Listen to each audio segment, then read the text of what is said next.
Masjidil Aqsa kembali menjadi sorotan dunia setelah kekerasan yang dilakukan oleh militer Israel terhadap warga Palestina yang melakukan sholat di tempat tersebut. Harus diakui, masjid ini telah menjadi sumber konflik yang panjang antara Israel dan Palestina. Setelah melalui perdebatan sejarah antara Palestina dan Israel, UNESCO pada Oktober 2016 mengakui Masjidil Al-Aqsa sebagai peninggalan peradaban Islam. Hal ini tentu saja membuat Israel marah. Negara Yahudi ini mengklaim kota Yerusalem di mana Al-Aqsa berada adalah milik leluhur mereka. Masjid yang kerap menjadi sumber konflik tersebut menurut Israel didirikan di atas bangunan kuil Sulaiman atau Solomon Temple dan mereka ingin membangunnya kembali. Yerusalem memang kota tua yang melintasi banyak peradaban besar dan Yahudi menjadi salah satu bangsa yang pernah tinggal di wilayah ini. Kuil Sulaiman atau Haikal Sulaiman dibangun oleh Nabi Sulaiman sekitar tahun 962 sebelum Masehi. Dalam bahasa Ibrani, rumah suci tersebut bernama Bet HaMikdash, sedangkan dalam bahasa Arab disebut dengan nama Baitul Al-Muqaddas atau Baitul Maqdis. Bangunan tersebut pernah 2 kali dihancurkan bersama kehancuran Yerusalem. Selama sejarahnya yang panjang, kota ini juga pernah dikepung 23 kali, diserang 52 kali, dan berpindah dari satu penguasa ke penguasa lain selama 44 kali.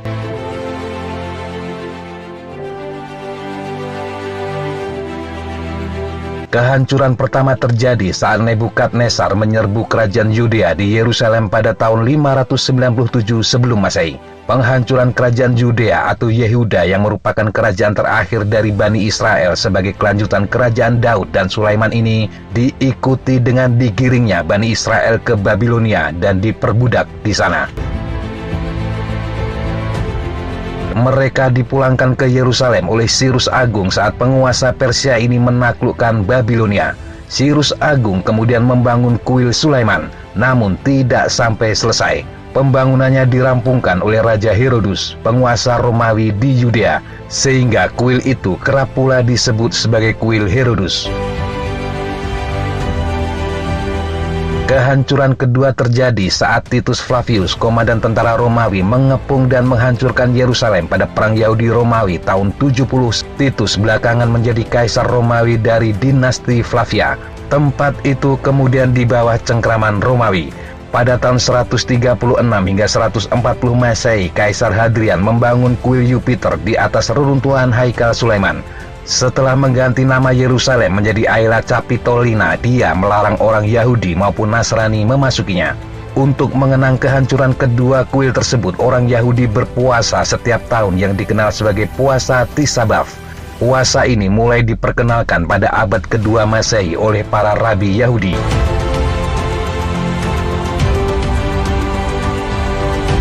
Pada tahun 363 Masehi, Kaisar Romawi lainnya, Julian, dalam perjalanannya ke Persia tiba di reruntuhan kuil kedua. Dia memberi izin kepada orang Yahudi untuk membangun kembali kuil tersebut.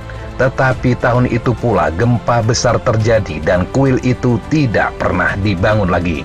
Alhasil, orang-orang Yahudi beribadah di sisi tembok barat kuil kedua yang kini dikenal sebagai tembok ratapan. Tembok yang tersisa ini tinggal 60 meter panjangnya. Sekitar tahun 620, Nabi Muhammad SAW melakukan Isra dan Mi'raj.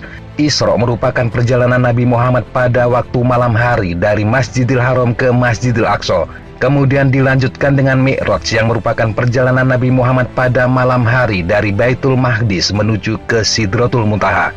Peristiwa ini diabadikan dalam Al-Quran Surat Al-Isra. Ayat pertama surat tersebut menyebut kuil Sulaiman sebagai Masjidil Al-Aqsa. Masjid secara harfiah berarti tempat sujud. Dan Masjidil Aqsa kemudian menjadi kiblat pertama umat Islam selama 18 bulan sebelum dipindahkan ke Masjidil Haram di Mekah. Sekitar tahun 636, Khalifah Umar bin Khattab merebut Yerusalem dari tangan Bizantium Romawi. Selanjutnya, khalifah dari dinasti Umayyah yang bermarkas di Damaskus, yakni Malik ibnu Marwan dan Al-Walidi, membangun masjid di atas kompleks kuil Sulaiman, Masjid Al-Aqsa di bagian selatan, dan Masjid Kubah Batu atau Kubat Asrakah atau Dome of Rock di bagian utara. Pembangunan diperkirakan sekitar tahun 687 hingga 705 Masehi. Wilayah ini berada di bawah kontrol umat Islam sejak era Khilafah Rasyidun, Umayyah, Abbasiyah hingga Fatimiyah sebelum kemudian jatuh ke tangan tentara salib. Ketika dikuasai tentara salib, kedua masjid tersebut kemudian berubah fungsi. Masjid Al-Aqsa pernah dijadikan istana oleh kerajaan salib Yerusalem, sedangkan Masjid Kubah Batu diubah fungsinya menjadi gereja. Setelah Salahuddin Al-Ayyubi merebut kembali Darussalam atau Yerusalem, Baitul Maqdis kemudian dikembalikan ke fungsi semula. Ini berlanjut ke dinasti-dinasti berikutnya hingga Utsmani.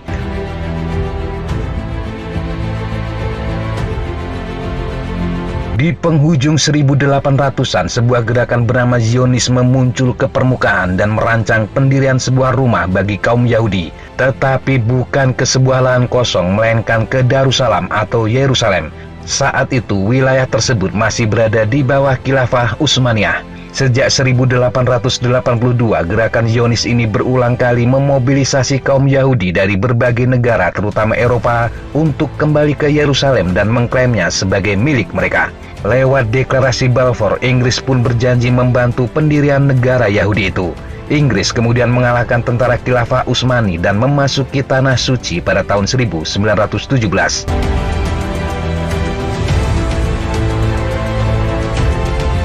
Pada 14 Mei 1948, negara Yahudi pun diproklamasikan oleh David Ben-Gurion yang kemudian menjadi Perdana Menteri pertama Israel. Saat diproklamasikan, Israel telah menguasai Yerusalem Barat. Setahun kemudian, Israel menobatkan Yerusalem sebagai ibu kota.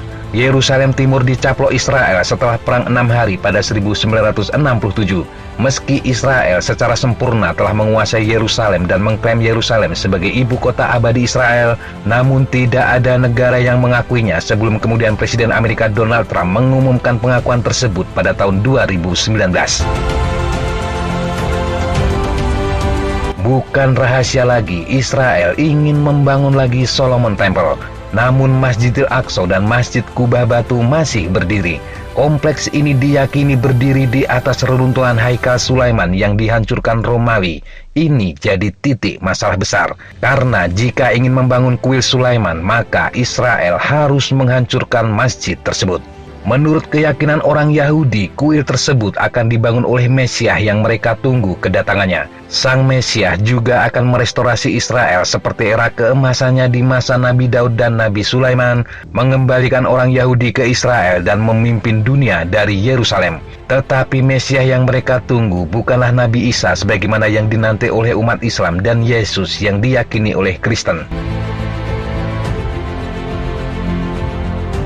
Pembangunan kuil ketiga ini merupakan gagasan populer di kalangan Yahudi sayap kanan dan secara tradisional dianggap merupakan agenda politik mainstream Israel.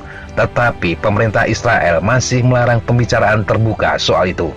Sejumlah kalangan di Israel menilai pembicaraan soal itu masih dibatasi karena ada anggapan Muslim akan segera melakukan perang dunia jika gagasan itu benar-benar terwujud. Sampai saat ini, Haram Al-Sharif masih dikelola oleh Yayasan Wakaf, sebuah lembaga keagamaan di bawah pemerintah Yordania dan Palestina. Meski demikian, sesekali gagasan tersebut meluncur dari mulut para pejabat tinggi Israel. Salah satunya Menteri Konstruksi dan Perumahan Israel pada tahun 2013-2015, Uri Ariel, yang mengatakan sangat ingin kuil ketiga tersebut dibangun. Yang jelas, penggalian intensif sejak 1967 dilakukan di bawah naungan Kementerian Urusan Agama Israel. Pada 1968, penggalian dilakukan di bagian selatan Masjid Al-Aqsa dan dilanjutkan dengan penggalian bagian barat masjid pada sekitar 1970. Sejumlah terowongan pun kemudian dibuat di bawahnya. Penggalian tersebut bukan hanya menuai protes dari Muslim, tetapi juga dari berbagai kalangan, termasuk lembaga seperti PBB. Melihat jejaknya, Al-Aqsa hampir akan terus menjadi sumber konflik di wilayah tersebut. Semua mungkin sedang menjalani nubuahnya. Dari sini, perang akhir zaman akan pecah.